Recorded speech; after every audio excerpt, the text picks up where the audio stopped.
Pues buenas tardes, bienvenidos a esta jornada de inauguración del curso sobre las claves de aplicación de la inteligencia artificial en la salud. Queremos iniciar agradeciendo a Merck, a IBM y a la Universidad de Navarra por el patrocinio, la organización de este curso, y agradeceros a todos vosotros pues que nos acompañéis en esta jornada y que nos vayáis a seguir también durante toda la celebración de este curso que hoy se inicia. En este acto contamos con el consejero de Sanidad, con Julio García Comesaña, con Isabel Sánchez Magro, la directora médica de Merck España, y con Juan Carlos Sánchez Rosado, el director de IBM Salud para España, Portugal, Grecia y Israel. Muchas gracias a todos por acompañarnos hoy en esta jornada. Muchas gracias por vuestra participación e implicación para que este curso sea una realidad. Y sin más, vamos a empezar este acto de inauguración con la intervención de Isabel Sánchez Magro, la directora médica de Merck. Isabel. Muchas gracias. Y bueno, lo primero, señor consejero de la Comunidad Gallega, buenas tardes a todos. En nombre de mi compañía, la compañía que represento en este acto, Merck, Compañía de Ciencia y Tecnología, pues me gustaría dar una cordial bienvenida a todos los futuros alumnos, a todos aquellos que nos están escuchando y que están interesados en realizar este curso. Y también no puedo continuar sin agradecer a nuestros dos socios que formamos una alianza estratégica hace ya pues, un par de años, que fueron IBM y la Universidad de Navarra, representada por Tecnu, la Escuela de Ingeniería. Me gustaría, como siempre, empezar hablando de lo que ha significado esta alianza, de lo que ha significado esta actividad y, bueno, también para nosotros, como compañía que lleva muchísimos años, somos la compañía farmacéutica más antigua del mundo, investigando y desarrollando fármacos. Entonces, si hablamos de investigación y desarrollo, para nosotros, dentro de nuestros propios cimientos fundacionales está la actividad formativa. Entendemos que sin formación, sin generación del conocimiento, es imposible avanzar como compañía que investiga. Con lo cual, una actividad formativa para nosotros es una pieza clave para ese proceso de investigación y desarrollo. Y bueno, pues es así como un poco es el germen de por qué llega a nuestras manos la posibilidad de hacer un proyecto formativo en esta comunidad y bueno, pues del que ya también algunos otros profesionales de otras comunidades autónomas de nuestro país se están beneficiando.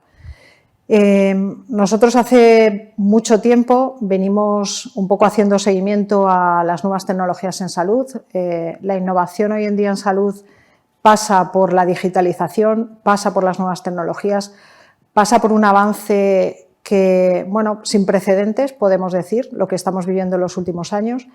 Y bueno, pues desde nuestra compañía, atendiendo un poco a las necesidades, escuchando también a todos esos profesionales que muchos estáis ahí seguramente oyéndome, y bueno, pues os viene a la cabeza cómo este tsunami de la inteligencia artificial ha llegado a muchas de nuestras vidas, pues oyendo un poco las necesidades empezamos a pensar que debíamos ayudaros, que debíamos participar de esa formación y para ello pues buscamos a los mejores. Nosotros tenemos conocimiento sobre el desarrollo de fármacos, conocemos las patologías, trabajamos con profesionales sanitarios, trabajamos con instituciones, con gestores, pero realmente el mundo de las nuevas tecnologías, pues a una compañía como la nuestra nos pillaba a veces un poco lejano. Y es como, bueno, empezamos a buscar quién eran realmente los mejores socios y así es como nos encontramos con IBM. IBM, yo creo que ellos mismos se presentarán, pero hablar de IBM yo creo que es igual a innovación, igual a tecnología. Nos encontramos con un grupo de expertos que se unieron al carro de esta alianza estratégica y nuestro tercer compañero de viaje pues tenía que ser una institución académica. No podíamos hacer una actividad de esta envergadura, una actividad de formación médica continuada, sin contar con una institución académica sólida de renombre, también experta en la materia, y es así como Tecnu, la Escuela de Ingeniería de la Universidad de Navarra, se sube como tercer miembro a este viaje, ¿no?, que llevamos haciendo, como comentaba al principio de mi intervención, hace varios años. Y bueno, pues yo no me considero una experta y por supuesto en esta introducción no voy a hacer ninguna introducción de lo que significa la inteligencia artificial. Sí, como profesional sanitario que soy, estamos viendo que el conocimiento y el abordaje de las enfermedades, así como el desarrollo de fármacos, porque en una empresa como la nuestra nos hemos dado cuenta cuando tuvimos que hacer frente a la pandemia desarrollando vacunas en tiempo récord, fuimos conscientes que las nuevas tecnologías eran el pivote, eran el pilar para poder ejecutar en ese tiempo tan corto de tiempo que teníamos, y fuimos capaces en una compañía como la nuestra de subirnos al carro con alianzas estratégicas y desarrollar vacunas en tiempo récord. Asimismo, en el desarrollo de fármacos, en el descubrimiento de nuevas moléculas, el conocimiento, el Big Data, la inteligencia artificial, el Machine Learning están siendo las herramientas cruciales para que estemos acortando los tiempos. Y pasando un poco a la práctica clínica y de la asistencia, pues es que ese tsunami que comentaba al principio es una absoluta realidad. Hoy en día sabemos que el conocimiento en medicina viene de la mano de los patrones. Esos patrones se fijan en modelos, es el conocimiento a través del ejemplo y del seguimiento de patrones para generar pues, métodos diagnósticos que son muchísimo más precisos. A través de las pruebas de imagen, en la lectura de cientos y cientos de historias, estamos consiguiendo ser mucho más precisos en los diagnósticos de enfermedades raras, de enfermedades como el cáncer, de enfermedades neurodegenerativas. Y hace poco asistí a una charla de algunos gurús de la inteligencia artificial, y esto que os acabo de comentar del desarrollo de fármacos, de cómo estamos avanzando en los métodos diagnósticos, ya estamos en el último paso, estamos en el paso de los tratamientos, estamos siendo capaces de identificar cuál es el mejor abordaje terapéutico a través de esa lectura masiva de datos que nos genera patrones y modelos predictivos, donde los factores de riesgo están siendo introducidos en un montón de algoritmos para realmente que el profesional sanitario sea capaz de hacerlo mejor, de ser lo más preciso posible y de equivocarse lo mínimamente posible, porque desde luego va a ser bueno para el sistema, va a ser buenísimo para el paciente, pero al final a través de estas nuevas tecnologías pues vamos a ser capaces de producir un gran avance en la ciencia y en la investigación, con lo cual pues mis últimas palabras, aparte de decir lo que ha supuesto esa alianza, aparte de comentar lo que puede significar, pues me gustaría dejar mi último mensaje a esta comunidad autónoma, que el primer día que nos aproximamos a ellos ofreciéndoles esa posibilidad, por supuesto, dijo, sí, queremos trabajar con vosotros, queremos poner en marcha este proyecto, y yo creo que bueno, pues en las próximas semanas más de 200 profesionales sanitarios de la comunidad de gallega se van a poder beneficiar no solamente de un conocimiento teórico, que lo van a tener, sino en esta actividad formativa lo que hemos intentado también es introducir casos reales, casos prácticos, para que realmente pues se sientan mucho más cercanos de esas nuevas tecnologías que ahora mismo les están viniendo. Y por mi parte, pues nada, que esperemos seguir haciendo más cosas, que por supuesto Merck, que como compañía de ciencia y tecnología está abierto a seguir avanzando en el mundo de la ciencia y de la investigación, y nada, desearos lo mejor a los que nos estáis oyendo. Y nada, que dentro de poco pues tendremos que ir pensando que el Awareness es un curso ya que un montón de profesionales nos están demandando ya de cursos de experto. Así que esperemos dentro de no mucho tiempo estar hablando ya de una realidad en cursos avanzados. Así que nada, muchísimas gracias por mi parte.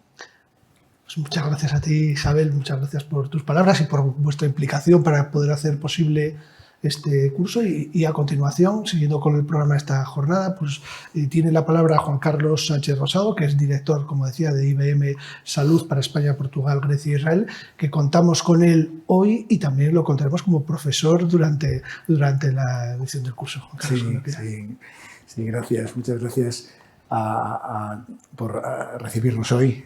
Muchas gracias, consejero, por la oportunidad que nos da para colaborar con vosotros y en este proyecto apasionante para nosotros La verdad es que desde IBM, como empresa de tecnología, pues el mundo de los datos, el mundo de la inteligencia artificial es uno de los elementos clave de nuestra estrategia. Y el área de salud, pues una de las principales, o el sector salud, uno de los principales sectores donde esta tecnología pues, puede hacer una diferencia, ¿no? Una diferencia que se note de verdad en el cuidado de los ciudadanos, en la sostenibilidad del sistema, en la mejora de las prácticas, ¿no? Este programa para nosotros se inscribe en un programa más amplio que le llamamos Skills Build, de creación de capacidades, que es un compromiso que tenemos desde IBM de ayudar a las personas, a los profesionales a desarrollar nuevas capacidades, ¿sí? Y os animo a mirar en la página de IBM este programa de Skills Build, que tiene múltiples cursos de competencias transversales, no solo tecnológicas, y nuestro objetivo es que más de 30 millones de personas puedan beneficiarse de él de aquí al año 2030, que se seguirá manteniendo. Con respecto al curso, cuando Merck se acercó a nosotros explicándonos pues, su visión, el gap que estaba, la necesidad que estaba detectando en los profesionales con los que tenía contacto, pues la verdad es que nos hizo mucha ilusión porque tiene mucho sentido. A fin de cuentas, en el mundo actual, las dos áreas que más innovación aportan son el área de la biomedicina y el área de las tecnologías de información, en especial el mundo de los datos y la inteligencia artificial. Entonces, la confluencia de los dos supone pues, como esa explosión de conocimiento y de capacidades que es muy difícil estar conociéndolo y estar al tanto de todo, ¿no? De ahí ese interés por parte de los profesionales y gestores sanitarios que siempre están buscando. Ellos tenéis muy claro que tenéis que formaros todos los días, y esta es una nueva área, quizás que no aparece todavía en los currículums de las facultades, pero que vais a vivir, ¿no? en el día a día en los próximos años. Entonces, para nosotros es realmente un orgullo haber darnos esta oportunidad. Hemos colaborado intensamente con la Universidad de Navarra y Merck en la definición del contenido. Hemos intentado, en la medida de lo posible, acercar el lenguaje de los ingenieros al lenguaje de los profesionales sanitarios, hacerlo más digerible posible, con el objetivo realmente de también desmitificar todo esto un poco. Esto es ciencia, es tecnología, tiene sus capacidades, tiene sus limitaciones.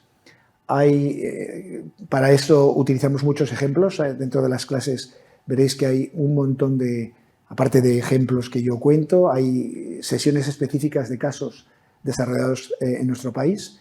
Y luego hay un área que también es especialmente importante, que es todo el área de la regulación, del cumplimiento regulatorio, de asegurar la protección de los datos y el desarrollo de estos modelos de acuerdo pues, a las garantías de evidencias, de precisión, de explicabilidad, etcétera, que son críticas y muy importantes para poder realmente adoptar en la práctica diaria este tipo de tecnologías. Quizás nada más. Yo creo que el curso merece la pena. Lo hemos comprobado en otras ediciones que ya hemos hecho. Nos parece que tiene un buen enfoque y que lo vamos a seguir mejorando, lo vamos a seguir haciéndolo evolucionar con vuestro input, y yo creo que merece la pena el esfuerzo que vais a tener que dedicar, obviamente sacarlo de vuestras complicadas agendas, pero nuestro compromiso es seguir haciéndolo, seguir mejorándolo, y estamos a vuestra disposición para cualquier pregunta o duda que nos queráis hacer, al menos a mí, en el transcurso del curso. Y muchas gracias por estar aquí también. Muchas gracias a vosotros, Juan Carlos. Muchísimas gracias también por vuestra participación. Y bueno, vamos a seguir con el programa que teníamos en esta jornada. A continuación teníamos prevista una conferencia cuyo tema será la inteligencia artificial en el 2023 y más allá.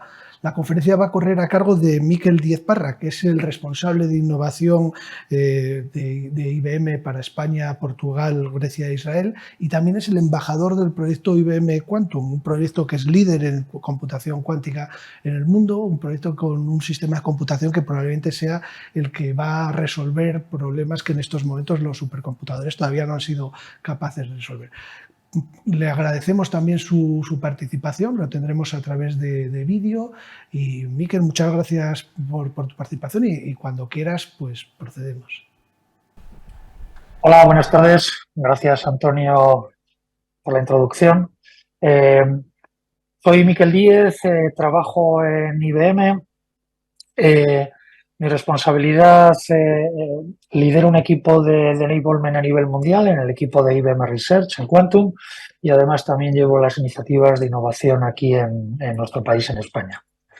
Bueno, lo primero de todos, daros las gracias por la asistencia, que como ya han comentado mis compañeros de mesa antes, pues evidentemente vuestras agendas al menos son igual de intensas y están igual de llenas que las de todos los demás, así que gracias por la asistencia. Y bueno, me toca a mí hablar, si queréis, con un poquito más de detalle, con un poquito más de enfoque en inteligencia artificial. Mis compañeros anteriores han estado ya introduciendo, bueno, pues el objetivo del curso, el por qué queremos tener esta serie de contenidos para seguir formando a profesionales como vosotros en estas nuevas disciplinas, como es la inteligencia artificial. Así que, bueno, con vuestro permiso, voy a tratar de daros algunas pinceladas más al respecto de esta tecnología emergente. No solo para lo que nos queda del 2023, sino incluso más allá, ¿no? Y además también arrancaré diciendo que la inteligencia artificial, bueno, se ha considerado tecnología emergente desde hace ya algunos años, luego se ha pasado a considerarla tecnología más madura por el hecho de cómo la venimos ya usando y su permeabilidad en la sociedad y en la industria, pero es que además también, bueno, desde hace tiempo ya sigue formando parte de la categoría de tecnología exponencial, donde tecnología exponencial es esa definición para aquellas tecnologías que con el paso del tiempo, cada año, duplican su valor o su contribución, con lo cual, bueno, pues tiene todos los boletos, ¿no? para que sea parte, ¿no? de este núcleo de tecnologías dentro del curso que la Universidad de Navarra, MERC y nuestros IBM queremos ponernos a vuestra disposición.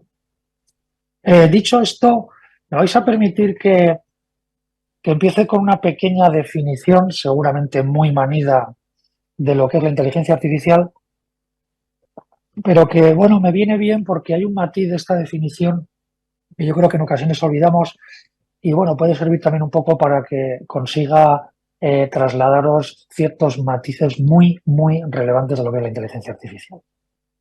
Que evidentemente es aquel paradigma donde en vez de pensar desde nuestra cabeza como humanos, queremos ser capaces de ponerlo en máquinas y por lo tanto, ¿no? hacemos esa artificialidad, intentar enseñar a las máquinas a que piensen, a que tengan inteligencia, tal cual los humanos la hemos definido. Un poquito más en detalle y entrando en el campo de las ciencias de la computación, pues una máquina inteligente la definimos como un agente que percibe el entorno donde está y que en función de la percepción y de la información que es capaz de capturar ese entorno, pues lleva a cabo una serie de acciones. Pero, y aquí viene esa parte que yo comentaba a mi juicio, muy relevante, es que lleva a cabo una serie de acciones para maximizar las posibilidades de un objetivo que le hemos dado. Con lo cual, quedaros de verdad con este punto. Las máquinas intentan, con la inteligencia artificial, maximizar el tener éxito en una serie de tareas que le encomendamos. Reconocer objetos con visión artificial, ser capaces de entender el lenguaje natural tal cual yo ahora estoy hablando, ser capaces de encontrar patrones en grandísimos conjuntos de datos, ser capaces de hacer una prescripción de cuál es la mejor decisión para un coche autónomo o incluso pues para detectar, ¿no? patrones por ejemplo, en radiografías para tratar de advertir o de avisar de ¿no? posibles sintomáticas, diagnósticos, etcétera, en una radiografía, como decir. Por lo tanto, tenemos que enseñarles a que hagan acciones para que maximicen el posible éxito de la tarea que tienen que realizar. Y, de alguna manera, en la comunidad internacional de los que nos dedicamos a inteligencia artificial, estos 4 términos que veis en azul, entender, razonar, aprender, interactuar, bueno, se han acuñado como las 4 grandes tareas con las cuales tratamos de hacer que una máquina aprenda y además que actúe para conseguir, como decía, esa tarea. Seguramente, y puesto que ya estamos en lenguaje, la polisemia del lenguaje hace que alguien esté pensando, hombre, es que entender Razonar, aprender, interactuar, bueno, interactuar lo tenemos claro, pero entender, razonar, aprender, bueno, esto, repito, son tareas con una cierta definición, de tal manera que aplicamos técnicas para hacer que una máquina entienda. Ahora mismo, si alguno de vosotros pues utiliza su móvil o utiliza esta grabación y la pasa por un traductor, pues o por un generador de subtítulos, pues hombre, ese generador de subtítulos tiene la capacidad de entender que yo estoy hablando en lenguaje español. El modelo, eh, el modelo de frecuencias por el que yo estoy hablando, bueno, es un modelo que de alguna manera reconoce mis fonemas, reconoce cómo lo estoy locutando y en algún momento determinado ha aprendido que si yo digo la, convierte esto en dos gráficos que son la L y la A y los imprime como subtítulos. Está entendiendo mi modelo de fonemas y mi modelo auditivo y por lo tanto es capaz de generar subtítulos. Pero esa capacidad, que es muy interesante, no le hemos pedido que razone. Es decir, no le hemos pedido que si, bueno, si yo de repente introduzco algún tipo de palabra que no sabe el significado, al generador de subtítulos le va a dar igual. Él tiene un diccionario y es capaz de generar las palabras. Sin embargo, si a ese generador de subtítulos le damos además o le enseñamos a que tenga la capacidad de razonar, cuando yo me trastabilleo y digo una palabra erróneamente, pues el generador de subtítulos puede razonar tratando de inferir lo que yo quise decir y me lo autocorrige. Es decir, que le damos una capacidad de razonamiento y de esa manera pues mejora, ¿no?, el éxito en la tarea que tenía, que era generar unos subtítulos absolutamente entendibles por el que los lee. De igual manera, hasta aquí el generador de subtítulos, entendiendo y razonando, tiene ya una capacidad interesante, pero seguramente si yo empiezo a generar o a decir palabras que o no están recogidas en un diccionario que pueda tener el generador de subtítulos, o incluso que sean palabras en otros idiomas o palabras de mi propia jerga profesional, pues evidentemente no será o capaz de subtitularlas o hará una aproximación un poco difícil. Pero si el generador de subtítulos ve que yo estoy repitiendo con una cierta frecuencia esa palabra, él le podíamos haber enseñado que, por ejemplo, si la repite durante un espacio de tiempo más de 3 veces, tiene que intentar buscarla en alguna fuente de datos y ser capaz de darle la mayor probabilidad posible para que la próxima vez que yo diga esa palabra aparezca como tal en los subtítulos. Es decir, ha aprendido, ¿vale?, basado en razonamiento y en entendimiento. Y por último, la interactuación. Bueno, decíamos que una máquina inteligente es un agente. Entonces, no solo percibe el entorno, sino que además interactúa con el entorno. En resumen, con estas 4 grandes áreas son con las que las compañías que trabajamos en el mundo de la inteligencia artificial tratamos de especializar nuestras capacidades para cumplir una, 2 o todas ellas, ¿no?, con el mayor éxito. Esto simplemente por situar este concepto de inteligencia artificial. La inteligencia artificial no es algo nuevo.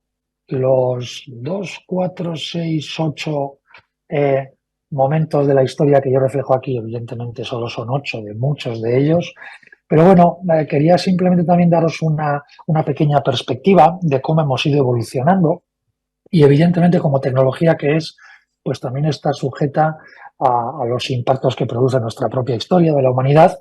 Allá en los años 30, Turing ya empieza, ¿no?, a hacer sus publicaciones sobre los números calculables e incluso desarrolla aquella famosa máquina de Turing. Recordad que, bueno, de una manera, vamos a decir, anecdótica, de una manera más leyenda, el planteamiento es si somos capaces de distinguir que una máquina sea una máquina o sea un humano. Ese era un poco el concepto de la máquina. En el año 56 se acuña este término que ahora utilizamos de forma tan recurrente, que es inteligencia artificial. Este caballero, John McCarthy, era un ingeniero de IBM al que le encomiendan la tarea de tienes que hacer una máquina que suma, que reste, que multiplique y que divida. A lo cual él debió de responder, ¿pero cómo? Haciéndolo así en una máquina de forma artificial. Y entonces parece que se acuñó el término de inteligencia artificial. Como veis, luego del 56 al 80, bueno, ya veníamos con unos años intensos y complicados a nivel social mundial. Y en estos años, en los 80, empezamos a desarrollar lo que por entonces llamábamos sistemas de expertos.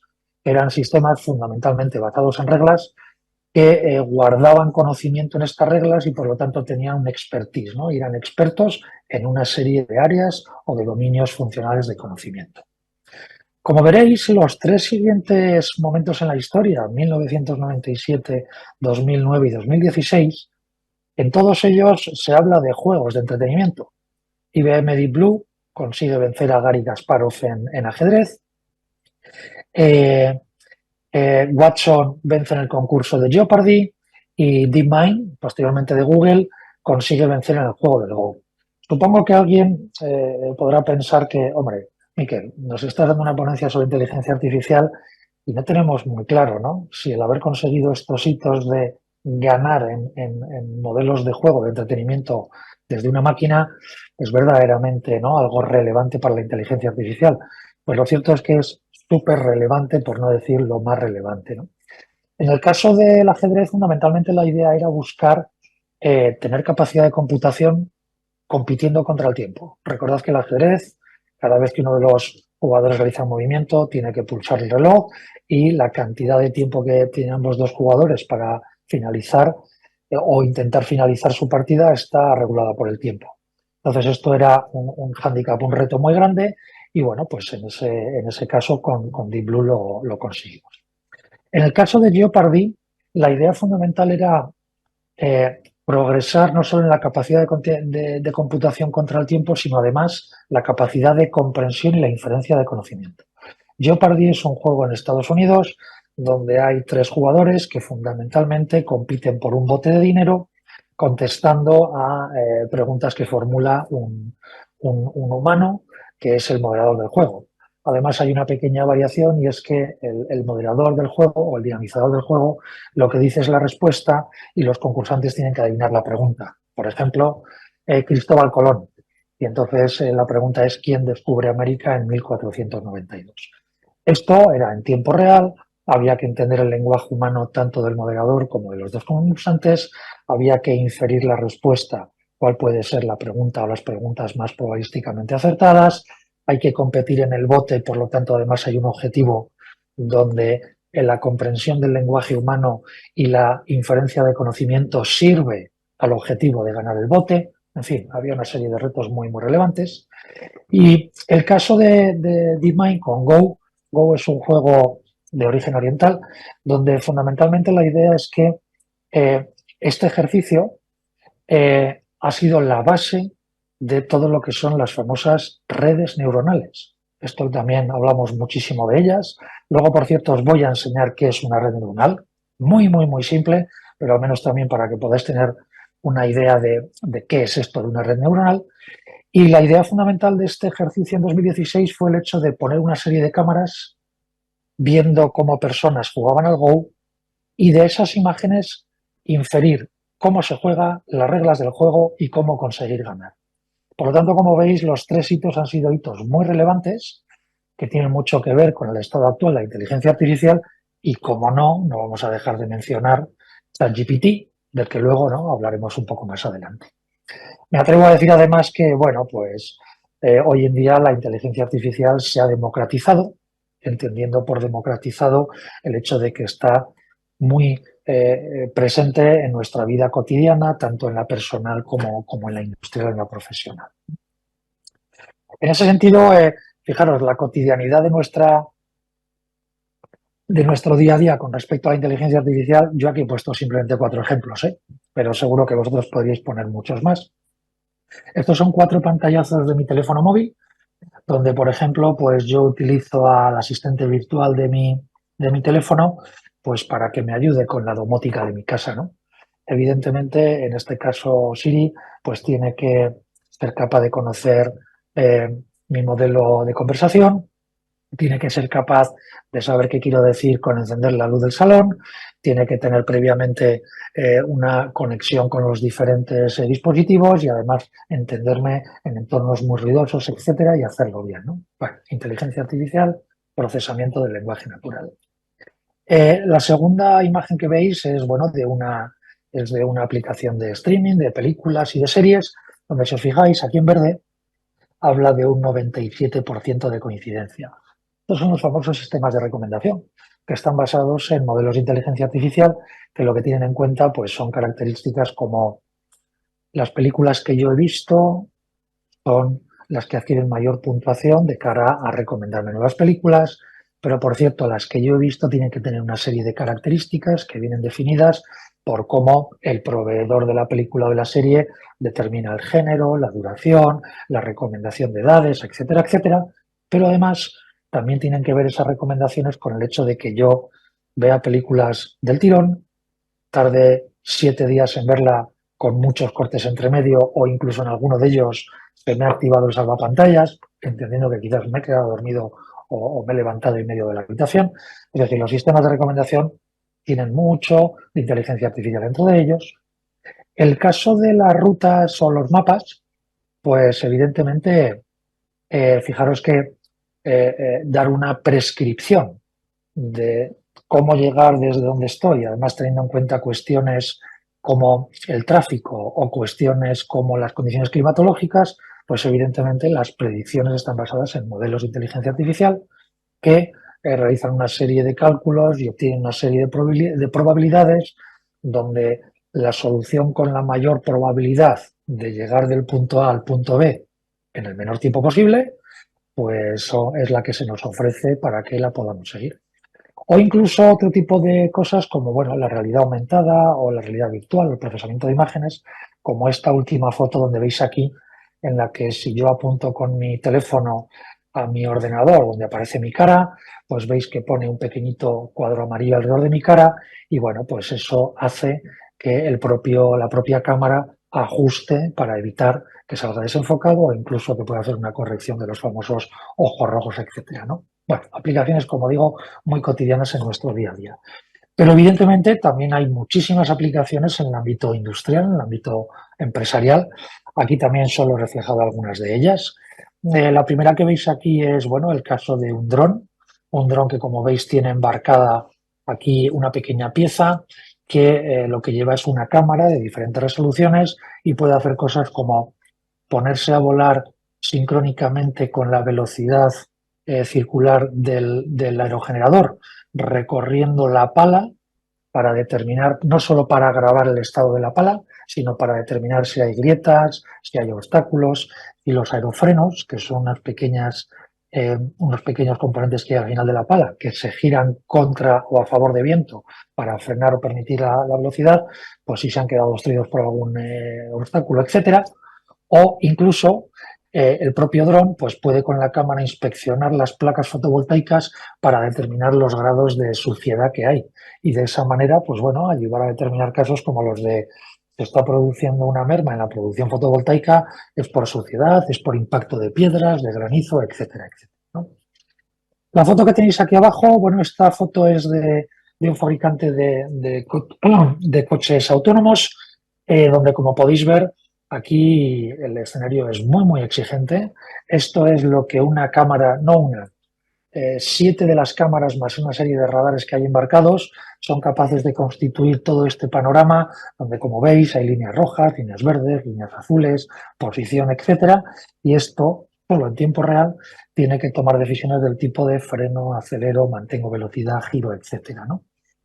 La tercera imagen que veis aquí, esto es un modelo de un histograma, modelo de frecuencias, y este es un ejercicio que se hizo en época de pandemia, donde de alguna manera lo que queríamos hacer era encontrar patrones en las voces de personas que pudieran identificar o diagnosticar síntomas de COVID. Evidentemente, no voy a explicaros yo a vosotros cuáles son, digamos, ¿no? Los impactos del COVID en un ser humano, pero algunos de ellos tienen que ver con la afonía, con la respiración, con el ritmo, etcétera. Entonces, lo que hicimos, bueno, pues fue grabar muchas de estas locuciones de personas afectadas por COVID en diferentes estadios y con eso entrenar una máquina de tal manera que cuando alguien hablaba, pues podría determinar una probabilidad de que la persona tuviera esta esta situación, ¿no? en sus diferentes, como digo, estados. O por último, también reseñar, y esto además es algo que está aquí en el país, no hay que irse fuera, el Instituto de Ingeniería del Conocimiento es una organización con la que IBM colabora desde hace muchos años y donde hacemos diferentes investigaciones. Hace ya años, producto de una de esas investigaciones, basada en inteligencia artificial, pues se creó un sistema de detección de fraude en tiempo real que está sirviendo para detectar posible fraude en gran mayoría de las tarjetas de débito y de crédito que usamos cada vez que las usamos. Esa transacción absolutamente anonificada acaba en estos sistemas donde se emite una probabilidad al banco poseedor de la tarjeta de que sea una operación fraudulenta o no para avisar al cliente y, en fin, ¿no? retener la operación o tomar una serie de decisiones. Como digo, son solo 4 ejemplos de muchos de lo que puede haber y de los que seguramente durante el curso pues también os vayan a contar, por supuesto mucho más focalizados en vuestro vertical, que es el de la salud. Algún otro ejemplo, como este caso, en el que, bueno, pues también pensamos en profesionales que no son técnicos desde un punto de vista de inteligencia artificial, ni lo van a ser, pero sí que van a tener que interactuar. Esto es algo que para nosotros es muy relevante y cuando Juan Carlos mencionaba esa plataforma SkillsBuild, donde queremos formar a 30 millones de personas para el año 2030, también pensamos en personas que no son tecnológicamente personas en el ámbito de la inteligencia artificial.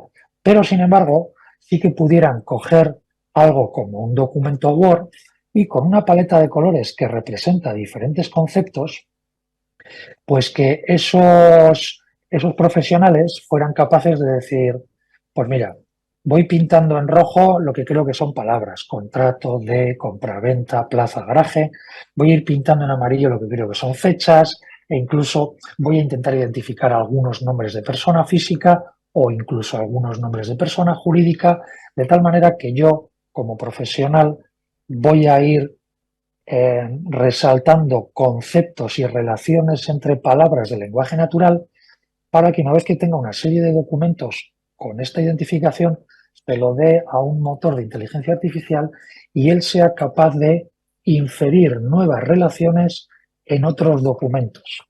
Repito, orientado a profesionales que saben de su dominio, no tienen por qué saber de cómo se hacen los modelos de inteligencia artificial. También la realidad aumentada, como antes hablaba, pues bueno, posibilidades en las que, bueno, pues con una cámara y un software que es capaz de identificar la realidad, genera un aumento de esa realidad, la famosa realidad aumentada. Entonces aquí podéis ver máquina herramienta, donde para un operario concreto, pues es capaz de identificar, ¿no?, qué piezas tiene que revisar, cuáles no, o incluso saber qué piezas están colocadas en un orden concreto o en un orden erróneo para ayudar al mantenimiento. No me voy a olvidar de un último caso que hemos hecho, que además este lo hemos hecho aquí en el país, concretamente en la Comunidad de Navarra, y que, bueno, pues es muy, muy actual por aquello de la famosa IA generativa. Lo que hemos hecho ha sido generar un asistente virtual que, bueno, pues está basado en IA generativa. Es decir, que todo esto que hemos venido hablando del chat GPT o de estos grandes modelos de inteligencia artificial del lenguaje, pues bueno, hemos sido capaz de ponerlo, digamos, en producción. Pero fijaros, y creo que esto es una lección interesante, este pequeño asistente, que es un prototipo, lo hemos creado en unas muy pocas semanas, 3 semanas. Aquí va uno de los mensajes al respecto de que la IA generativa tiene una complicación importante, pero la tiene para los que trabajamos en tecnología, para los usuarios como vosotros o vuestros posibles pacientes o personas, pues evidentemente no debería de tenerla y bueno, pues estamos trabajando en que lo que antes costaba muchísimo en tiempo y dinero, pues intente ser reducido, ¿no? Luego, por otro lado, si os fijáis, durante lo que llevo de presentación he venido hablando de intentamos enseñar a la máquina tiene que aprender, la máquina tiene que reconocer patrones. Claro, esto es algo que se dice muy rápido, pero luego hablamos con una máquina y una máquina pues son ceros, unos, transistores, lenguajes de programación, reglas. Entonces, durante estas últimas décadas de inteligencia artificial hemos ido interpretando y hemos ido definiendo diferentes tipos de aprendizaje. para una máquina. Lo que estáis viendo aquí en color azul, en color verde y en color naranja son los 3 grandes tipos de aprendizaje con el que la comunidad de inteligencia artificial está eh, enseñando a las máquinas, digamos, a que obtengan las mayores posibilidades de éxito en su tarea. Recordad la primera definición. Entonces, simplemente por comentároslo, el aprendizaje supervisado, bueno, pues este es, digamos, como muy paralelo al que hacemos con los humanos cuando nos enseñan las tablas de multiplicar.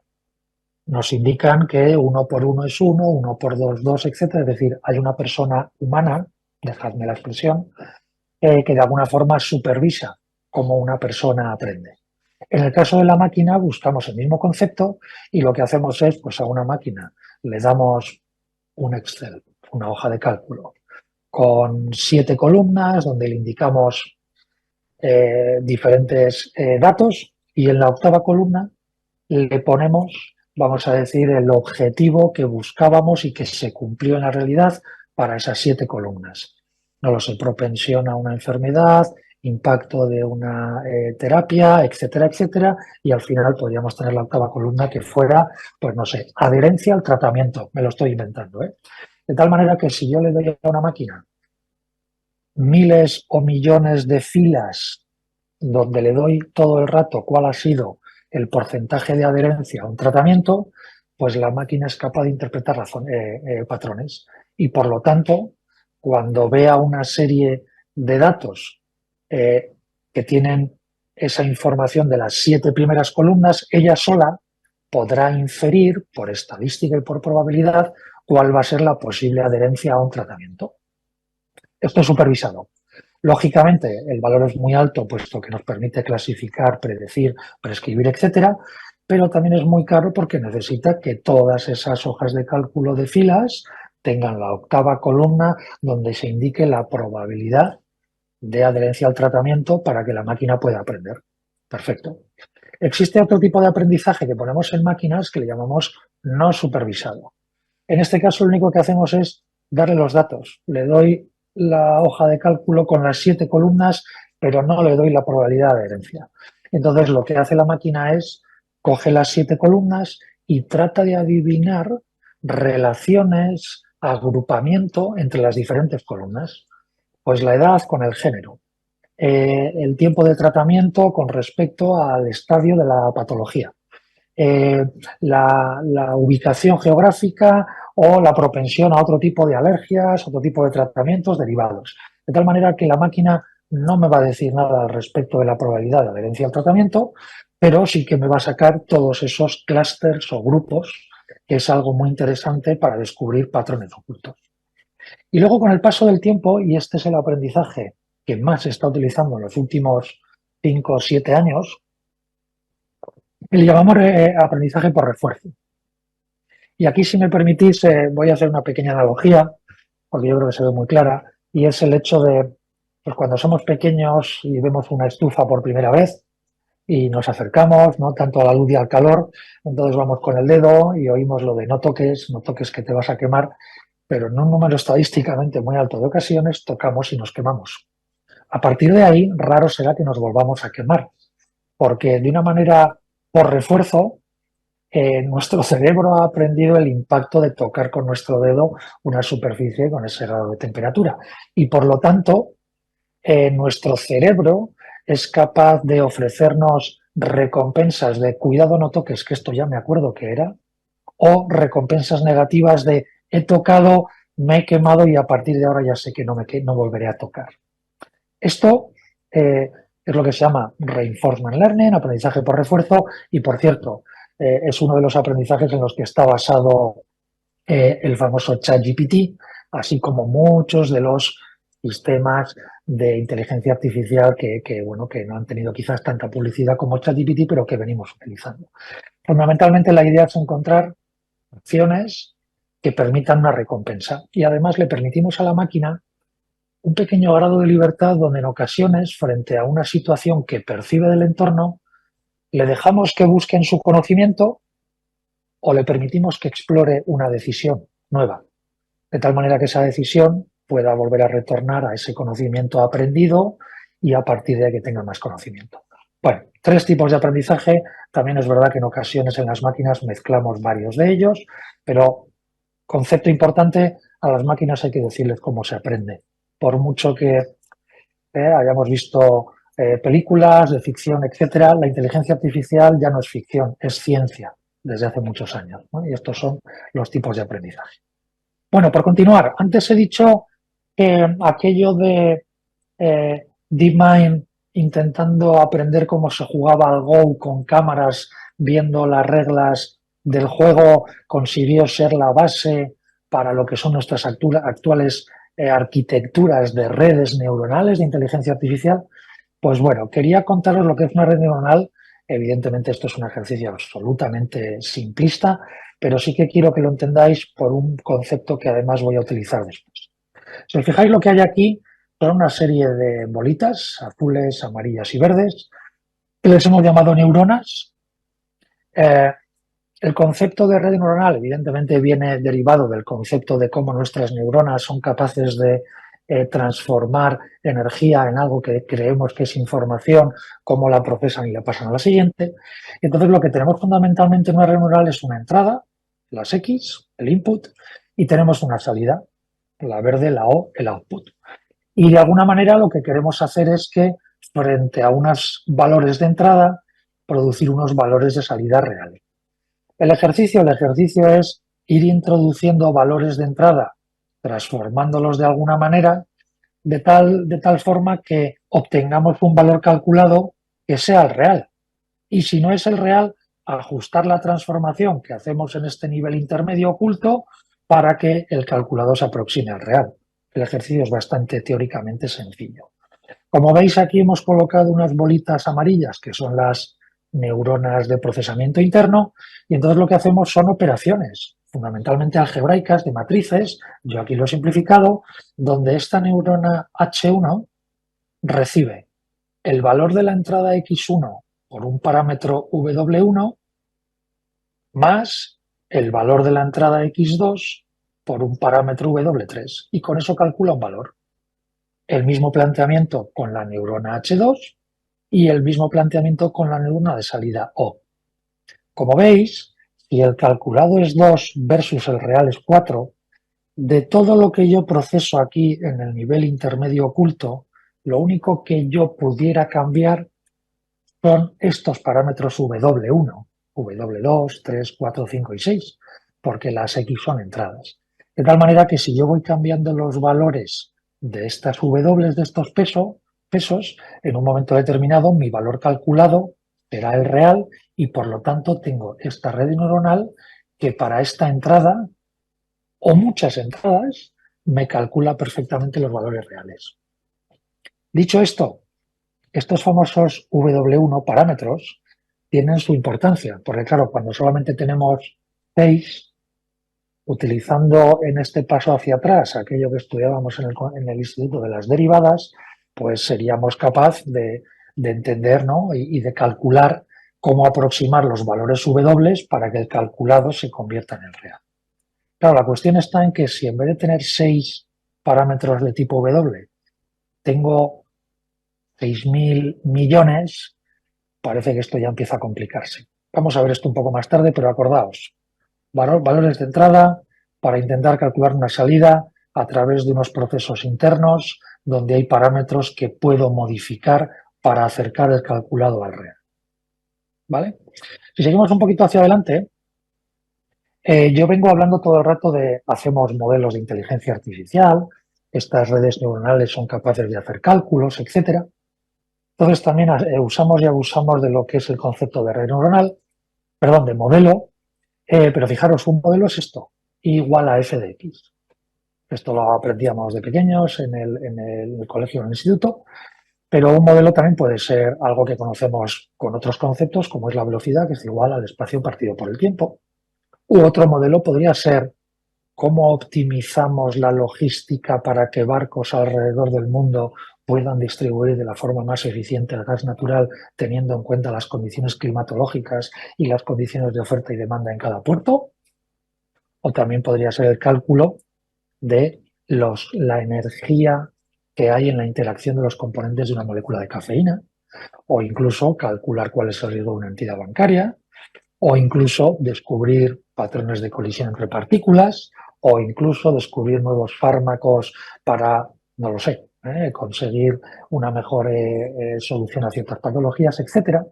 O cómo no, ChatGPT también es un modelo de procesamiento del lenguaje natural.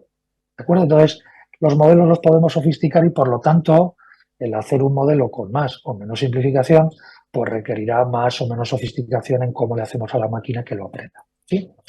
Bueno, pero antes de llegar a ChatGPT, del que también quiero daros algunas nociones, creo que también es importante, porque es algo que, bueno, vais a oír y si ya se viene viendo desde hace años, y es el hecho de hemos ido desarrollando modelos, estos que he comentado antes, de inteligencia artificial, donde construíamos un modelo cada vez que teníamos un problema. Y esto durante un tiempo ha tenido sentido, pero bueno, ya nos hemos dado cuenta de que hay que factorizar. No podemos estar construyendo siempre desde cero un modelo. Y entonces la idea es reaprovechar todo lo máximo posible de modelos que ya hemos construido para que permitan construir otro mucho más rápido. Y eso es este concepto del Foundation Models, que viene del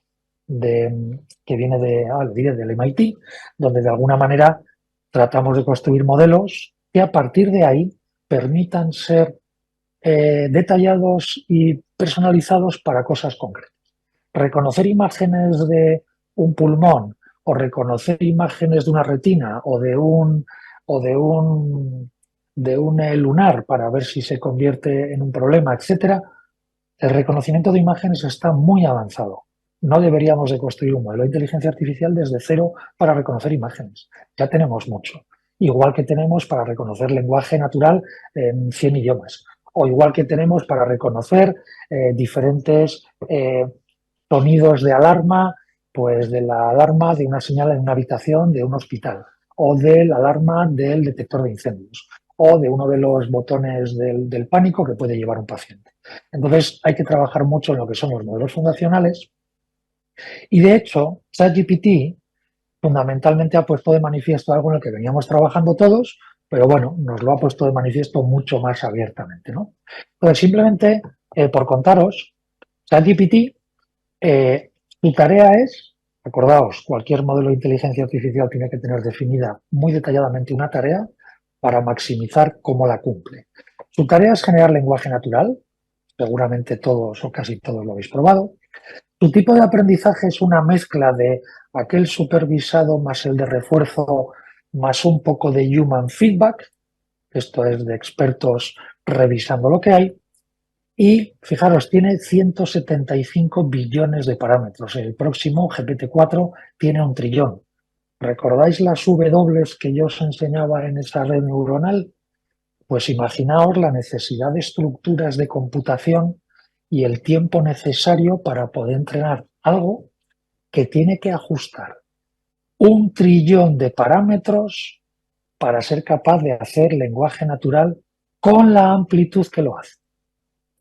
Una de las grandes lecciones o reflexiones es, hombre, Miquel, entonces esto no está al alcance de todos. Y es aquí donde ha venido la segunda, digamos, evolución de los modelos de generación de lenguaje natural, porque, claro, está muy bien lo que se ha conseguido con algo como ChatGPT, pero esto solo se va a democratizar de una manera. Y es que alguien lo prepare y todos los demás lo consumamos. Pero eso plantea cuestiones éticas, cuestiones de rendimiento, cuestiones de desarrollo, cuestiones financieras. Por lo tanto, también hay que darle una vuelta al respecto, ¿no? Y además, fijaros, cuando le preguntas a ChatGPT durante cuánto tiempo lo has entrenado, pues él lo que te dice es, se lanzó en el 18, es un modelo es un proceso de entrenamiento que involucra grandes cantidades de datos y puede llevar varios meses o años. Esto pone de manifiesto que, claro, para ciertas industrias o ciertas compañías con muchísima capacidad financiera, a lo mejor, pero si queremos que esto se democratice, no va a ser posible. De ahí que nosotros desde IBM en Research venimos trabajando en cosas como, y al margen si queréis de los datos que pone aquí, con cosas como nos hemos dado cuenta que entrenar esos modelos solo estaban utilizando un 20% de esos famosos procesadores de inteligencia artificial. No puede ser que desperdiciemos un 80%. Entonces nosotros hemos conseguido pasar de 20 a 90% de eficiencia, con lo cual hemos reducido casi en 5 veces las necesidades de tiempo de entrenamiento, con lo cual, bueno, vamos en una dirección. Además, nosotros hemos publicado recientemente nuestra plataforma de datos, donde fundamentalmente este es nuestro decálogo de cómo queremos que sea. Primero, es open source. Nosotros lo que damos es la capacidad de computación, pero los modelos que tiene y los conjuntos de datos donde están son conjuntos de datos transparentes, que no tienen propiedad intelectual, que se han hecho sin sesgo, etcétera, etcétera, que están dirigidos a empresas concretas para resolver problemas concretos, donde además, como decía antes, no hay que empezar desde cero. Ahí tenemos las 3 grandes líneas donde damos la capacidad de hacer los modelos con conjuntos de datos para que no empieces de cero y donde además puedes gobernar la ética, la transparencia, todo lo que hay al respecto del uso, digamos, ético, razonable socialmente de la inteligencia artificial. De hecho, acabamos de lanzar ahora mismo un nuevo modelo disponible donde tienes total control y transparencia de todos los datos que se han usado como usuario y además puedes personalizarte para hacer un modelo tuyo en algo tan sencillo como tener 2, 3, 4 de estas, GPUs. Esto es algo que si te compras un ordenador un poquitín avanzado ya te viene con 2. Un ordenador, es decir, personal. Algo que evidentemente hace 6 meses era imposible pensar. Es decir, que, bueno, tenemos la idea de que la inteligencia artificial está, que requiere capacidad, que requiere conocimiento, pero necesitamos, ¿no?, que se pueda hacer de una manera determinada y que su adopción tenga las menores barreras posibles. Luego también algunas cuestiones, y ya con esto voy terminando, de lo que significa entrenar modelos de inteligencia artificial. Creo que todos habremos oído en alguna ocasión oír hablar de los falsos positivos o los falsos negativos. Por cierto, sin necesidad de estar asociados a tecnología. Cualquier profesional de la medicina entiende lo que es un falso positivo en un diagnóstico o un falso negativo, ¿no?, en un diagnóstico y en una prescripción de una terapia determinada. Entonces, bueno, es importante cuando haces modelos de inteligencia artificial que tengas en cuenta el contexto, ¿no? Aquí yo he hecho un ejemplo muy burdo donde yo le preguntaba a ChatGPT, la madre de Mikel tiene 3 hijos, uno se llama Pedro y la otra se llama Isabel, ¿cómo se llama el tercer hijo? Entonces ChatGPT responde, la pregunta plantea una situación hipotética en la que se menciona que la madre de Mikel tiene 3 hijos y se mencionan 2 de ellos, pero no se da el nombre del tercer hijo, por lo tanto no es posible saber cómo se llama. Fijaros que a nivel formal la redacción del lenguaje que genera es muy, muy aceptable. Otra cosa es que la semántica y el conocimiento falla. De ahí que yo le diga, pero te he dado el nombre al decir la madre de Mikel. Entonces ChatGPT, que no había visto este contexto en la primera frase, pues ahora es capaz de hacer una reflexión y dice, lo siento, es incorrecto, al decir la madre de Mikel se está dando a conocer que Mikel es uno de los hijos, por lo tanto, bueno, estamos viendo cosas, pero hay que tener cuidado de cómo se gestiona el contexto, ¿no? Incluso fijaros, si yo continúo y le digo, no me funciona Imagenio.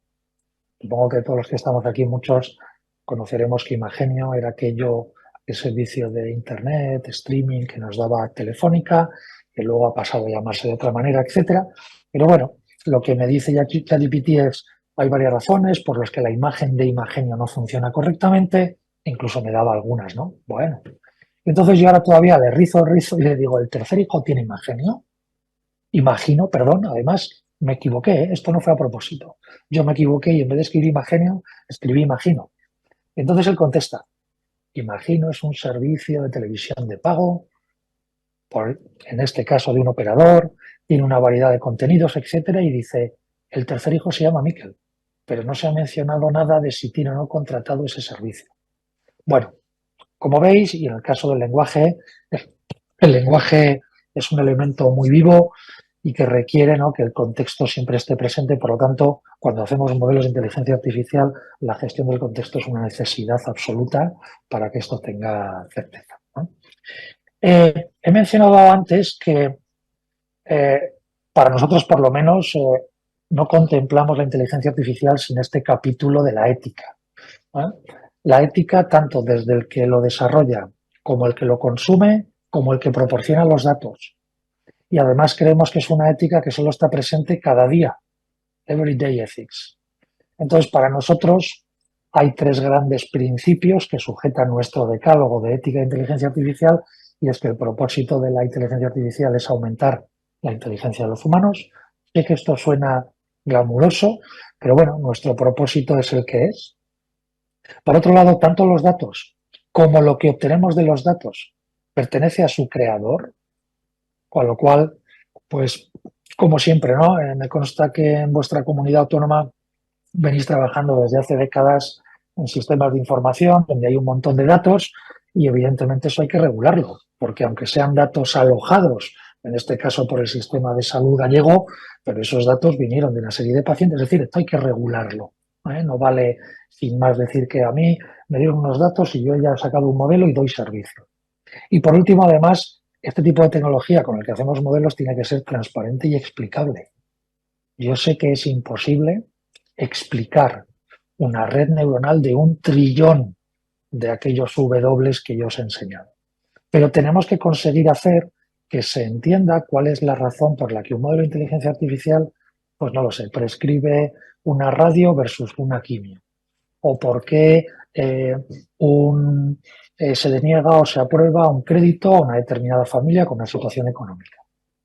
Tenemos que hacerlo porque si no, no tiene sentido. No vamos a conseguir que esto se adopte de acuerdo a los anteriores principios de aumentar nuestra inteligencia.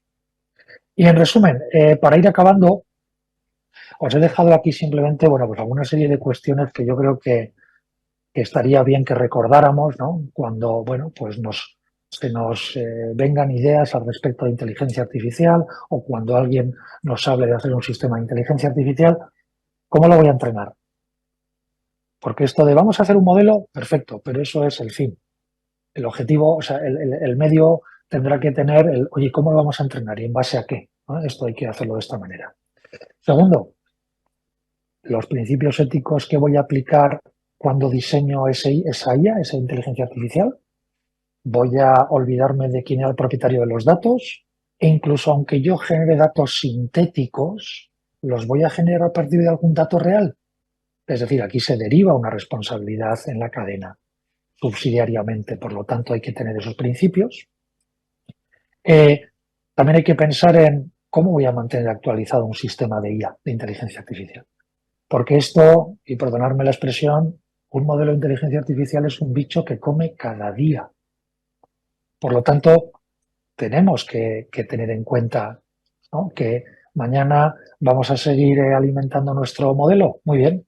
¿Con qué ética y con qué aprendizaje vamos a variar el aprendizaje? Porque ahora estos datos me vienen de otro sitio en el que no los he podido validar humanamente, pero me dicen que hay un proceso de inteligencia artificial de nuevo que los autovalida.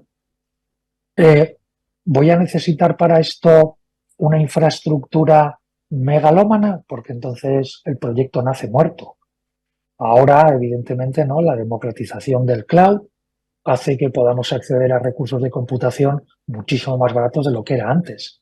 Pero es importante saber también qué voy a necesitar y no solo en el entrenamiento, sino en el mantenimiento posterior. Bueno, y hasta aquí simplemente mi ponencia de hoy. Espero que os hayáis quedado con algunos de estos grandes conceptos. La tarea que le asignamos a la inteligencia artificial hay que definirla muy bien para saber con qué posibilidades la vamos a cumplir o con qué probabilidades. Tenemos que tener en cuenta qué significa hacer modelos de inteligencia artificial. Tenemos que tener en cuenta qué perfiles vamos a necesitar, no solo los propiamente técnicos o tecnológicos, sino los expertos de negocio que pueden hacer variar, ¿no?, el posible sesgo de un modelo de inteligencia artificial porque el que lo diseñó, pues, y permitidme la licencia, no sabía distinguir entre el estado de una patología en un momento versus el otro, producto de una detección temprana. Por otro lado, tenemos que ponerle una ética para saber cómo lo vamos a explicar, con qué transparencia y cuál es la cadena de valor desde los datos hasta el servicio del modelo.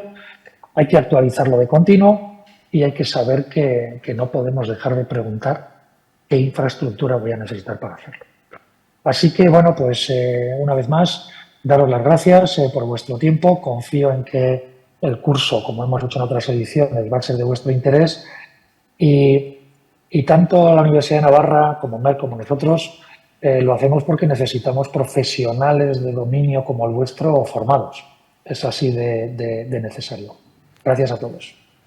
Pues muchas gracias a ti, Mikel, muchas gracias por tu intervención. Ahora sabemos que además de que tienes 2 hermanos, hemos visto algunas de las claves que para desarrollar un sistema de inteligencia artificial vamos a necesitar. Y profundizando entonces y continuando un poco con el contenido de lo que habíamos diseñado esta jornada, pues a continuación vamos a contar con Alfonso Bañón Irujo, que es el director de programas online de la Unidad de Programas Profesionales de la Universidad de Navarra. Alfonso nos va a introducir cómo es la organización de este curso, la metodología, y va a servirnos de claves de cómo todos los alumnos van a poder serlo. Pues Alfonso, cuando quieras, muchas gracias por tu presencia aquí. Muchas gracias, Antonio, y muchas gracias a todos los presentes y a todos los que estáis al otro lado de la pantalla de televisión. Especialmente quiero agradecer la presencia del consejero.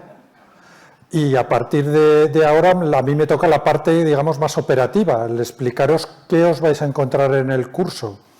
Pero dejarme medio minuto para que, lo mismo que mis compañeros han dado las gracias digamos, al resto de los que componemos esa unión estratégica que trata de poner la inteligencia artificial al servicio de la sociedad, lo haga yo. Nosotros nos encontramos desde la Universidad de Navarra muy contentos con esta alianza, porque creo que se pone en valor una de las cosas que tradicionalmente a la universidad se le pone un poquito en la parte izquierda, es decir, estáis alejados de la sociedad. Bueno, pues gracias a esta alianza y gracias concretamente a cómo está plasmado el curso, yo creo que aquí sí que se aunan las dos patas con la universidad. Se trata de una parte que es muy tecnológica, gracias a la parte de IBM, y una parte que es muy tecnológica, pero a la vez tiene en cuenta mucho a la persona, como es la parte de la farmacéutica Merck. En este momento vosotros vais a ser la 7ª edición del curso. Han pasado a cerca de 1.200 alumnos por este curso y estoy seguro que vamos a cumplir los objetivos que las tres patas estábamos queriendo tener.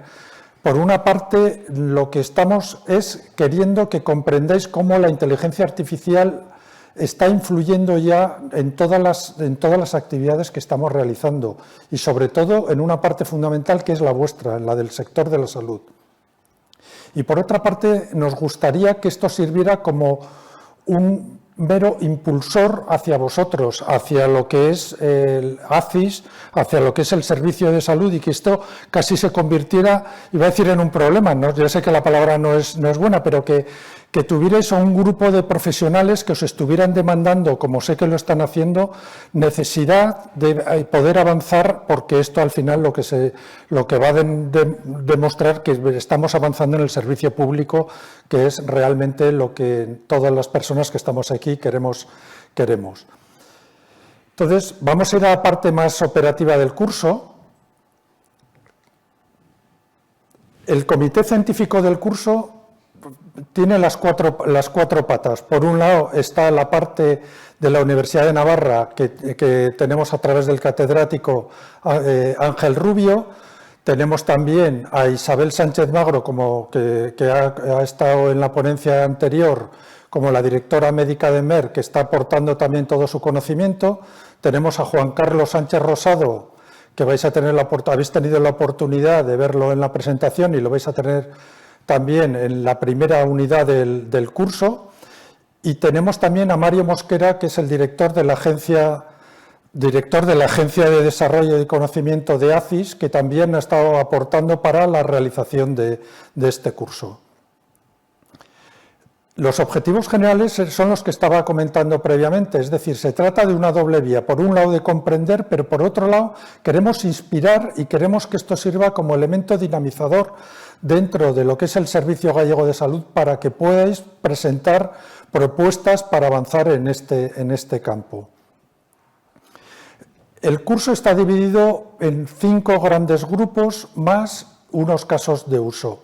En el primero será Juan Carlos Sánchez Rosado, en el que nos dará una introducción, nos establecerá cuál es el marco, pero creedme si os digo que no lo hace desde un punto de vista teórico, sino que aporta muchos ejemplos y es una ponencia, son unos vídeos, pero que son realmente fáciles de seguir. No es la parte más dura del curso, que luego la tendremos, la parte más complicadilla, que la tendremos en el segundo y tercer estadio. Luego iremos a la cultura del dato. Aquí ya nos vamos a meter un poquito en materia, perdón. Y aquí vamos a empezar ya a trabajar sobre temas que son más teóricos. Pero son teóricos siempre, los ponentes lo que han tratado es de llevarlos al plano más práctico, es decir, cómo me puede ayudar a mí a entender todos estos casos. Una de las preguntas que surgen habitualmente es, ¿necesito saber programar? No, la respuesta es clara, no, para nada. Aquí se va a hablar de muchos conceptos, tanto en este segundo tramo como en el tercero, se va a hablar de muchos elementos que yo creo que son necesarios que los aprendamos, como es el machine learning, como es el aprendizaje supervisado o no supervisado, que comentará probablemente en las siguientes ponencias. Pero no hace falta, primero, tener un conocimiento previo y, segundo, evidentemente no hace falta programar. La parte 4 es la parte de ética y salud. Aquí, seguramente, y lo hemos visto a través de las 6 ediciones previas que hemos tenido, cada vez los alumnos van teniendo más interés en cómo se trata el tratamiento de los datos y, sobre todo, de la inteligencia artificial dentro de este mundo, porque nos puede llevar a sesgos bastante complejos y aquí yo creo que se dan unas claves bastante evidentes. Esto se hace con 2 personas, una es la catedrática de la Universidad de Navarra y luego otra parte que es una parte un poquito más reglamentaria, pero que también creo que tiene interés. Y luego, a lo largo de las 4 semanas de trabajo, que en realidad ya veremos ahora cómo son 8, se irán incorporando casos, lo que nosotros llamamos casos de uso. ¿Qué son los casos de uso? Pues evidentemente la aplicación práctica de todo lo que se ha estado hablando en esa primera parte que son más teórica. Entonces, la dirección académica lo que ha tratado es que en cada uno de esos 4 tramos vayan incluidos siempre unos casos prácticos que se acerquen mucho a la parte teórica que hemos estado estudiando de una manera síncrona. La vamos a estudiar nosotros a nuestra velocidad, pero los casos de uso van muy unidos a esa parte teórica que hemos tenido que visualizar previamente. Entonces, aquí también la dirección académica, a mi juicio, con muy buen criterio, lo que ha hecho es unir a las 2 perfiles con los que estáis en estos momentos incorporados al curso. Uno que es un perfil más médico, más de atención clínica, de atención a las personas, y el otro que es más de gestor. Entonces, se van conjugando los distintos casos de uso para que siempre uno vaya a encontrar la información que le pueda ser más relevante. ¿Cómo lo vamos a hacer? Bueno, pues el curso lo vamos a hacer en semanas alternas. ¿Por qué? Pues porque pensamos que debido a vuestras agendas que son bastante comprimidas, y con el trabajo que tenéis asistencial, pues va a ser complicado que lo pudierais seguir a lo largo de una semana. Entonces, nosotros todos los lunes, a partir del lunes de la semana que viene, del día 2 de octubre, vamos a ir abriendo cada 15 días una de las unidades, que se compondrá, en la primera será un poquito distinto, porque luego lo veremos un poquito más detalladamente, de la unidad 1, de la unidad 2 y un caso de uso, pero luego iremos avanzando y en la semana 2, que en realidad será la semana 3, iremos a una ponencia teórica y 2 casos de uso. De tal manera que no hace falta que vosotros lo hagáis de una manera, digamos, en el ritmo que nosotros os marcamos. Os lo aconsejamos, porque después de la experiencia anterior sí que vemos que las personas que lo realizan de una manera secuencial, en vez de hacerlo, digamos, más hacia el final, obtienen un aprovechamiento mejor. Todo esto lo sabemos porque sin necesidad de mucha inteligencia artificial podemos hacer un seguimiento de vuestro tracking alrededor del aprendizaje. Entonces, todo el aprendizaje es de manera asíncrona. Es decir, vosotros vais a poder ver los contenidos en el momento que vosotros lo queráis y cortando cuando lo queráis. Os vais a encontrar con una parte, digamos, más de presentaciones y luego vais a tener vídeos y al final de cada una de las unidades os vais a encontrar un pequeño cuestionario. Es un pequeño cuestionario que lo que os va a servir es para abrir la siguiente unidad y también para que luego nosotros podamos ver que realmente se han cumplido los objetivos pedagógicos que los directores han marcado. No es difícil y realmente las personas que tengan un mínimo interés lo van a conseguir y además de eso yo creo que vale la pena por el aprendizaje. Como os decía, dentro de cada una de las unidades os vais a encontrar una parte que es un abstract que tendrá el currículum del profesor que en ese momento esté dictando esa unidad. Luego vais a encontrar una información de carácter más teórica que os puede ayudar, os la podéis descargar claramente. Y luego, como veis aquí concretamente es la unidad 1 de Juan Carlos. Tenemos un vídeo que lo hemos intentado hacer de la manera más pedagógica posible para que vuestro aprendizaje sea el mejor. Esto tiene la ventaja que podéis poner hacia adelante, lo podéis ir hacia atrás, os lo podéis descargar y podéis visualizarlo todas las veces que lo creáis necesario. Y al final tenéis el cuestionario con las preguntas y que tenéis varias opciones para poderlo realizar. Las personas que lo conseguirán nos hemos puesto un objetivo muy alto. Queremos que el 75% de las personas que están matriculadas en el curso, a día de hoy está en 212 exactamente, el 75% se consiga. Esto no se ha conseguido en todos, pero estamos seguros por el perfil de las personas que hemos visto que ya están matriculadas, que desde luego en este caso con el Servicio Gallego de Salud se va a conseguir. Entonces recibirán este certificado de aprovechamiento. Este certificado de aprovechamiento tiene la validez de un crédito, un ECTS. Para las personas que no estén muy habituadas a este lenguaje, que es un poco académico, es el lenguaje, digamos, de transferencia de estos créditos si nos vamos a estudiar en otra universidad. Equivale a 25 horas de trabajo del alumno. Es decir, que aquí os puede dar un poco la idea de cuál puede ser el trabajo que vais a tener que realizar a lo largo del curso. Estamos hablando que si son 5 semanas, empezamos el día 2 de octubre, vamos a acabar el curso el día 19 de noviembre. Y aquí tenemos el cronograma que, por supuesto, esto lo vais a poder visualizar dentro de la plataforma que a partir del viernes, y ya os lo adelanto, a partir del viernes de esta misma semana vais a estar matriculados y vais a poder visualizar ya todo lo que es la guía didáctica y consultarnos cualquier tipo de duda que podáis tener. Es importante las fechas clave. ¿Por qué? Disculpadme porque me he pasado aquí, porque hemos dicho que el curso era asíncrono, es decir, que lo podíamos estudiar a nuestra velocidad, pero hay una fecha que sí que es muy importante, que es la fecha del 19 de noviembre. Nosotros os la recordaremos, pero es una fecha en la cual tendremos una sesión general de todos los participantes en el curso y esa sesión estará dirigida por las personas del Sergas y CONACYT, que nos van a plantear además 3 casos de uso muy ligados al trabajo que vosotros estáis realizando. Entonces, ese día sí que no será una sesión asíncrona, sino que nos conectaremos todos por la tarde, será a las 16:30 del día 19 de noviembre, pero previamente os lo recordaremos nosotros.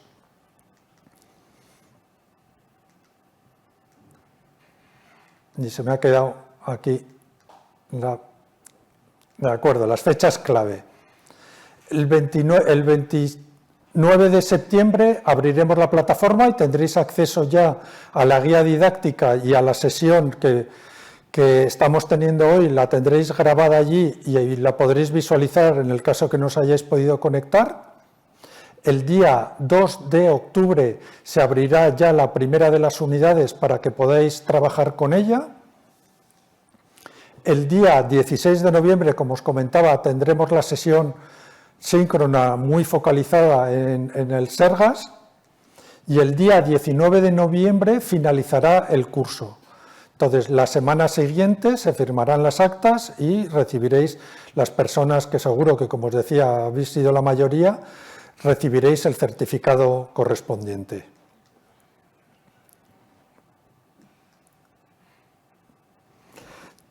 Siempre vamos a estar con vosotros. El que sea un curso que nosotros llamamos asíncrono, que lo podéis estudiar a vuestra velocidad, no significa que estéis solos. Podéis escribirnos siempre a través de la plataforma, o incluso vamos a ser unas personas que vais a decir, otra vez están escribiéndonos, otra vez nos están proponiendo cosas. Sí, vamos a estar un poquito encima porque realmente pensamos que vale la pena. El esfuerzo que está haciendo Sergas, el esfuerzo que estáis haciendo vosotros, creemos que vale la pena para poder finalizar el curso.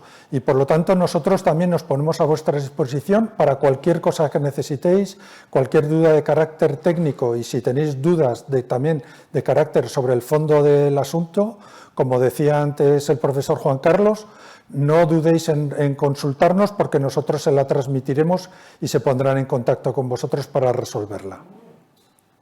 Y dicho esto, yo creo que ya hemos finalizado con lo que es la parte más operativa.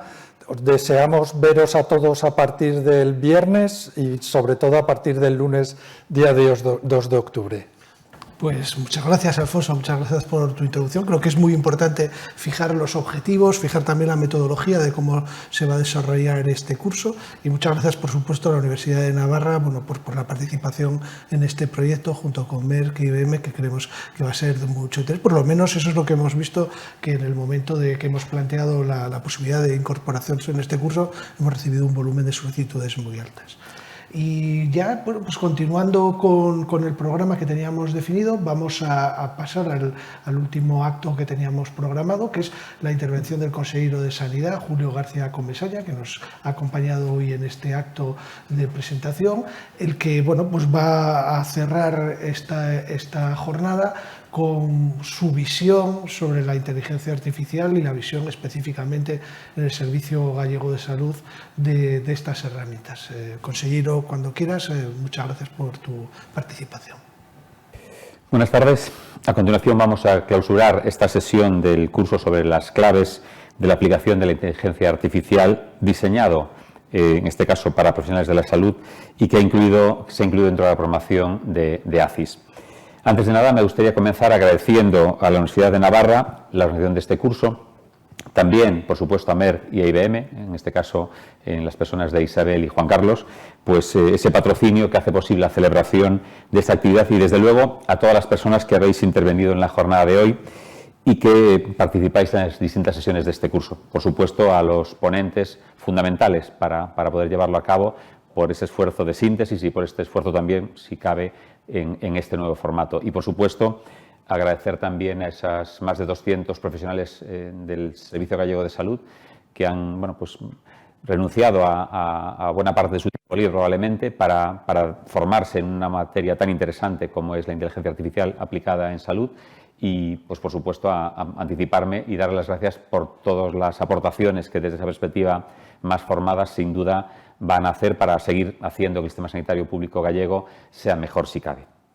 En este curso se abordan distintos aspectos relacionados con la inteligencia artificial, como la obtención de datos, su análisis o las herramientas que se emplean, fundamentales también, así como también distintos aspectos éticos, no menos importantes, y legales en relación al uso de los datos clínicos, y sobre todo me gustaría destacar casos reales en el sector público que vamos a ver.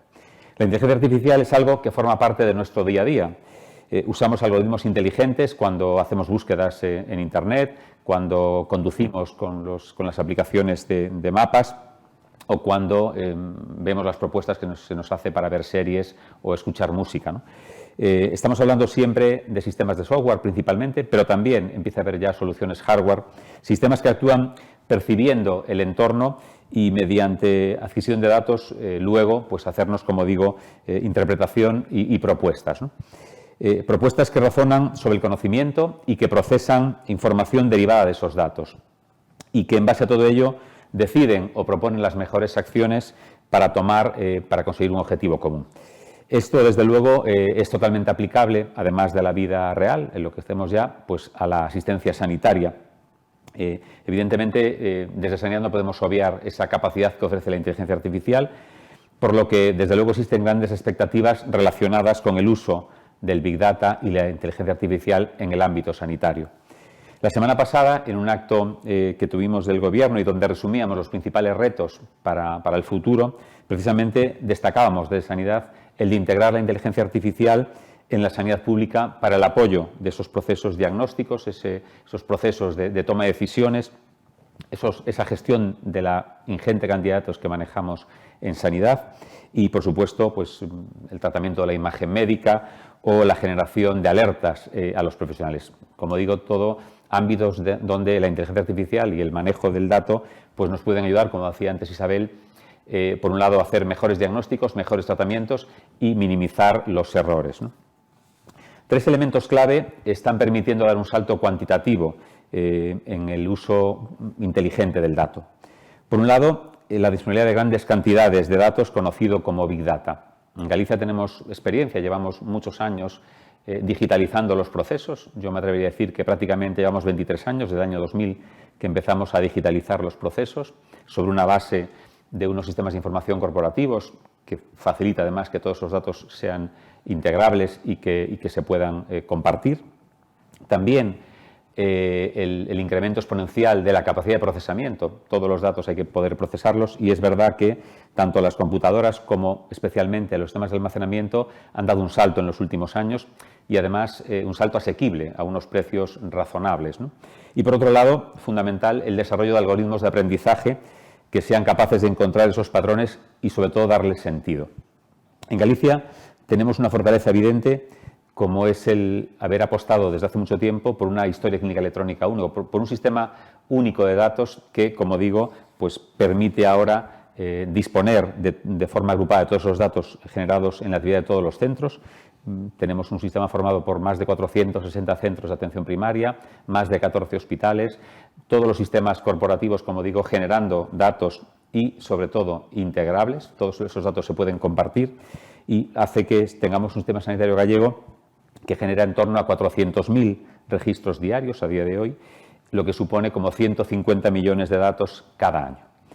Para su último tratamiento, en Galicia estamos haciendo una triple apuesta. Por un lado, integrar todos los datos en un único almacén de información, hablando pues, de esas capacidades que el almacenamiento nos permite hoy.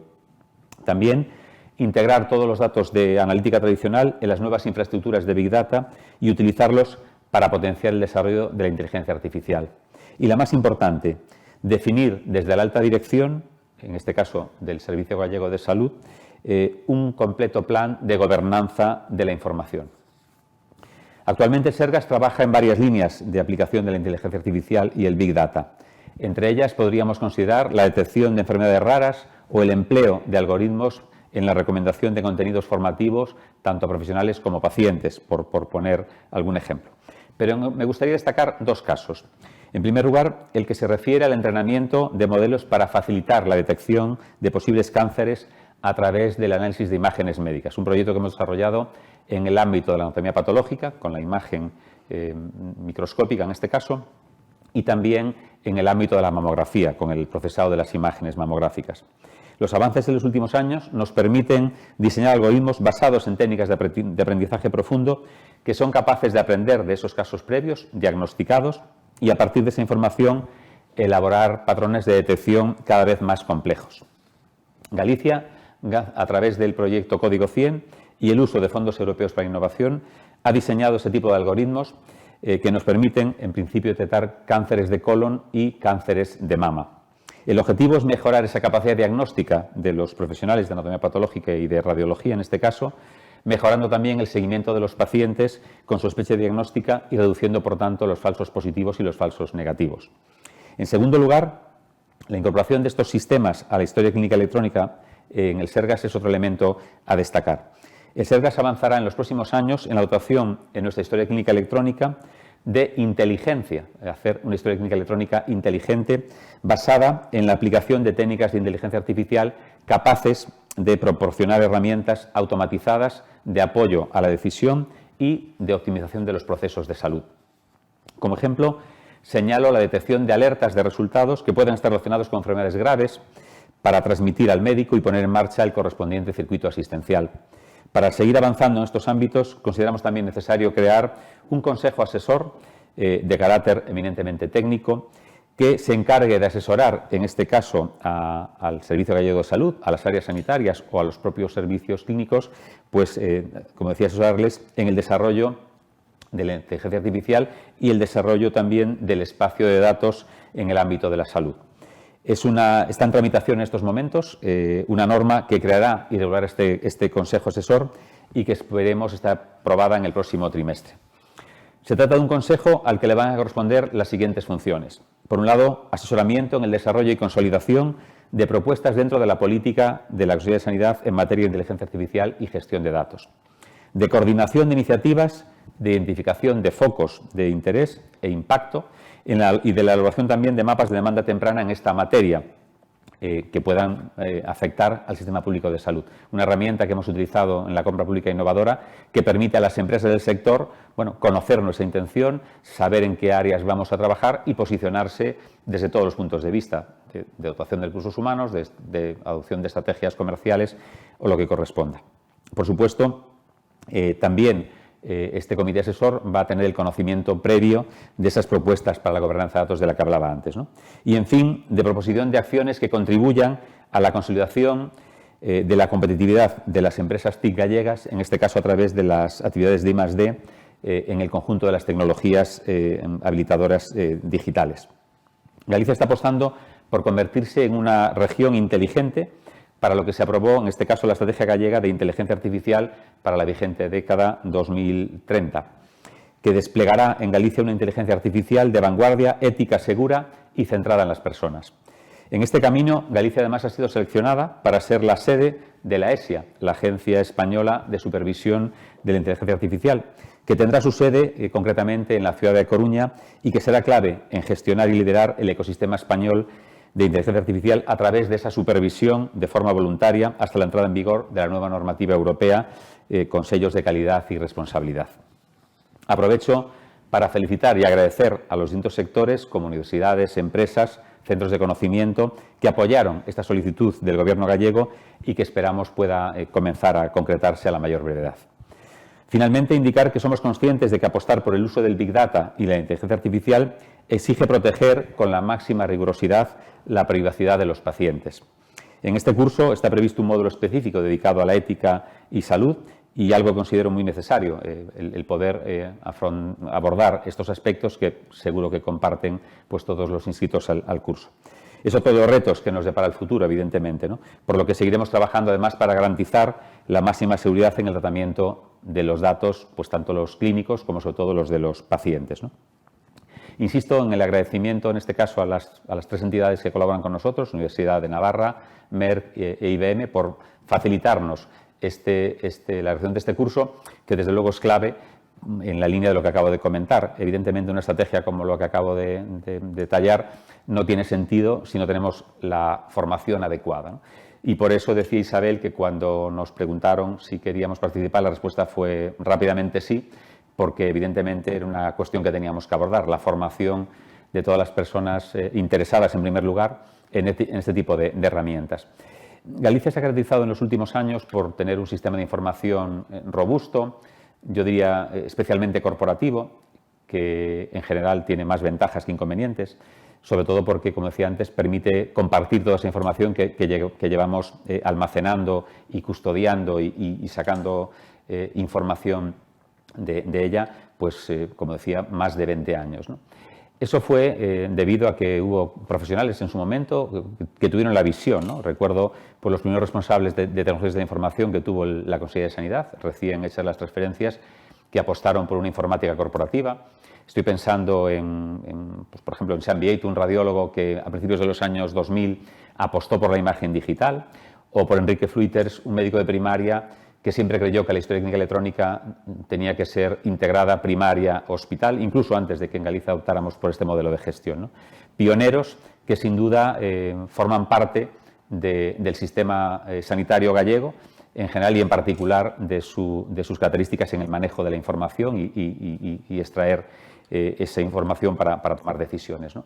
Estoy seguro que entre los 200 participantes de este curso habrá alguien, algún compañero, que nos traiga propuestas, que desarrolle iniciativas y que, en definitiva, siga colaborando a que el sistema sanitario gallego siga apoyándose de forma importante, por supuesto en los profesionales, pero también en los datos, para seguir avanzando y hacer lo que al fin y al cabo es nuestro objetivo, que es conseguir que los gallegos y las gallegas tengan la mejor sanidad posible. Y en eso, nuevamente, tengo que agradecer la colaboración de todos, también de ACIS, por supuesto, por vehiculizar este curso y hacerlo posible. Y nada, animaros a todos a seguirlo con intensidad y, como digo, a sacar de él el mejor rendimiento. Muchas gracias.